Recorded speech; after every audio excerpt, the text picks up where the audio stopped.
just a game!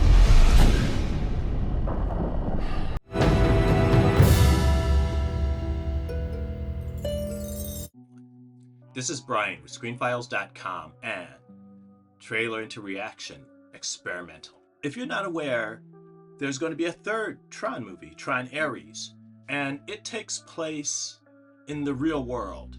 And this bothers me because that's essentially Automan. And keep in mind something, they haven't really investigated the grid in this current iteration of Tron. There's so much they could have done instead of putting things in the real world, which to me seems like they've run out of ideas. I'm not at all crazy about what's behind Tron Ares, at least as I understand it.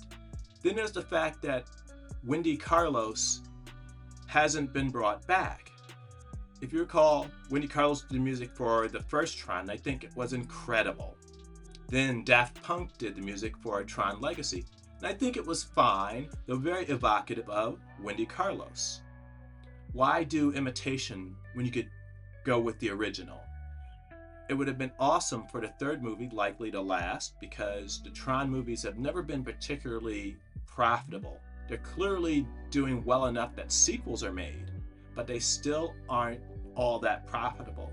And part of that is due to the fact that Disney owns the Tron IP, every bit of it. So therefore, it costs nothing in a sense for them to make Tron movies. Well, take two. When I say nothing, I mean in the sense they're not paying anyone else for the privilege of doing so. So it's their own IP and they're exploiting it. Exploiting, that's a fitting word for these large conglomerates. In any case,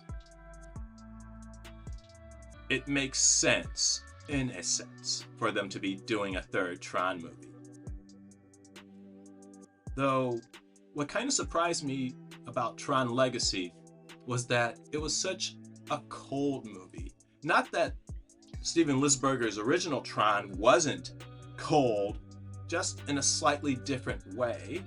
It's that Steven Lisberger's Tron was so colorful and bright, and it didn't always succeed, to be sure, but you could at least see what it was trying to do. With Joseph Kosinski's Tron Legacy, it was just black and grim.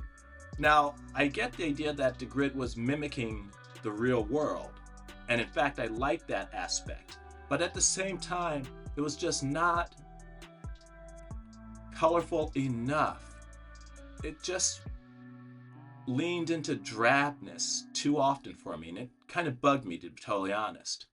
Though, I remember the effects test for Tron Legacy, which I'm going to react to. And that impressed me. And we're going to discuss that effects test after we return from the grid.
Not anymore.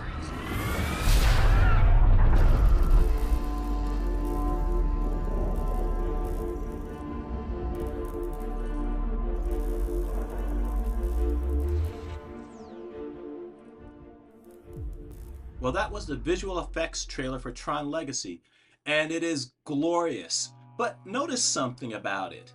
The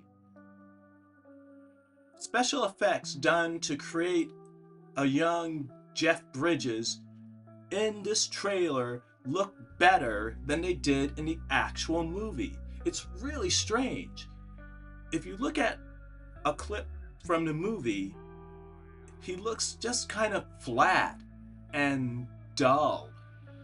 That image for this trailer, the test of the effects, by the way, not apparently finished, looks so much better and realistic than the effects for Jeff Bridges in the actual movie.